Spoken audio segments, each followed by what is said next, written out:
might look like or not look like. If someone came up to you and said, on a scale of 1 to 5, how prepared do you think you are? That's not a good measure. And it's equivalent to you going and getting your annual checkup this year with your doctor and having your doctor walk in with a clipboard and a questionnaire and saying, on a scale of 1 to 5, how much cancer do you think you have? What would you think of that approach to medicine? Probably not much. That's what I think of the same approach in reference to the study of human behavior. And recommendations for practice are never made based on one set of findings. The findings need to be replicated and tested many times. Now, here's a summary of the research findings. If you read all 350 of those documents, here's what you'd see.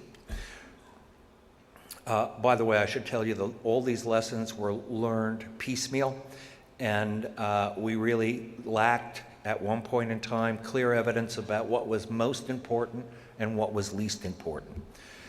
First, we've known, and you can find in the research record, that the information people get about preparedness influences their behavior. Second, people have discovered, particularly me, that information they observe, if they see their friends preparing, that influences their behavior. Third is statuses. We can choke a horse with the findings in this category.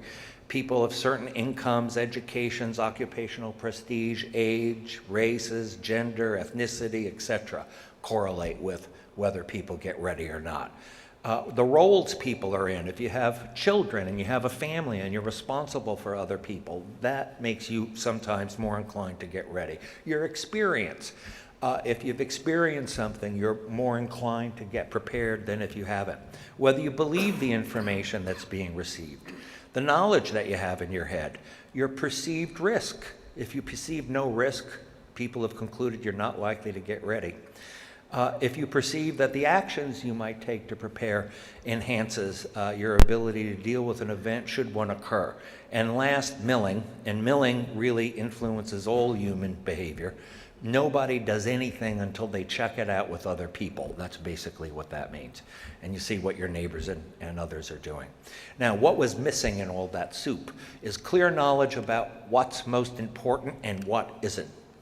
And in essence, the fundamental process whereby information received is actually converted by the human beings who live in America into sound preparedness actions. In other words, if you put all those variables in those balloons, which I did, we didn't know what came first, what came second, what was a big balloon, what was a little balloon, what balloon had no air in it at all, and how they strung together to form social process. But now we know. Did you get what I just said? We know. The Department of Homeland Security funded what I'm calling a mega study. It was completed in the year 2008. And in the world of social science research, this was the Manhattan Project, to find out what it takes to get Americans to prepare. Of course, DHS was interested in terrorism. But you can't study preparedness without studying preparedness for any reason, which is what we did. The findings are impeccable. They're clear, they're consistent, and they're replicated. And they're applications ready. That is, they give us confident pathways to enhance public preparedness. Now, before I tell you the findings, let me tell you something about you. And maybe the person you're sitting next to. Human beings are the most peculiar animals on our planet. If you put a rat in front of a maze, and the maze had 12 tunnels, and there was cheese at the end of one tunnel, the rat would go down one of the tunnels, find no cheese, and come back out. Then he'd go down a different tunnel, looking for the cheese, and come back out. If human beings were put in front of that maze, they'd go down a tunnel, find no cheese, come back out, and then go back down the same tunnel. And they'd be saying things like this as they did: there should be cheese down that tunnel. I'm used to that tunnel. It's in my job description. That's the one I'm going to go down. I like that tunnel. I'm comfortable in that tunnel. So watch yourself thinking that as I explore with you what our findings were. Here's the mega study. We studied the entire population of the United States of America. Do you get how big that sample is? Do you have any idea how much it costs to do that? That's not cheap. Social scientists rarely are able to do that.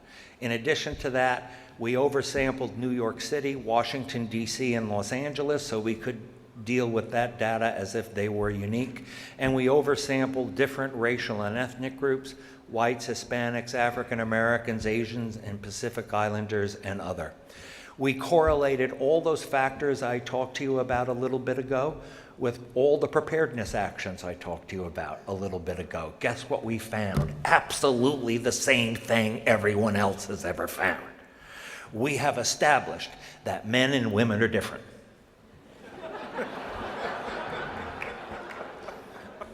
Again, gender does impact preparedness.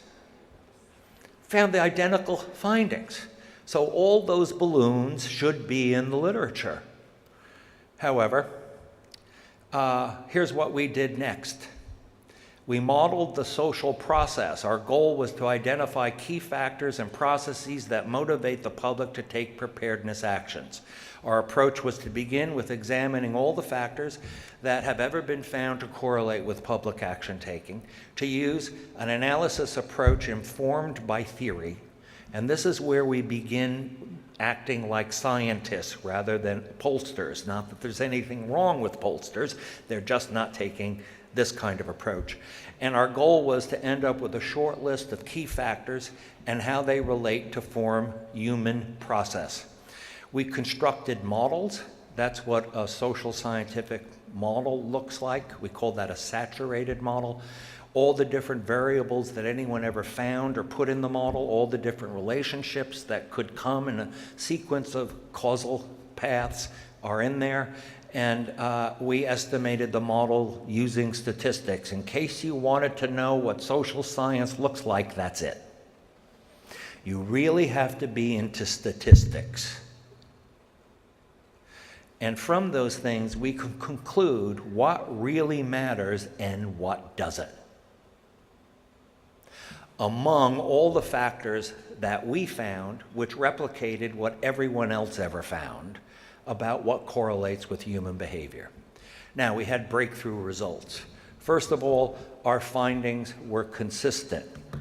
So listen to this. We had the same findings for all groups. That would be the country as a whole, as well as Hispanics, as well as African Americans, as well as Asian and Pacific Islanders, Anglos, and other. We also had the same findings for the country as a whole, but also in New York City, in Los Angeles, and in Washington, D.C. We did this study 9 times, and we reached the same results. Additionally, our findings were strong.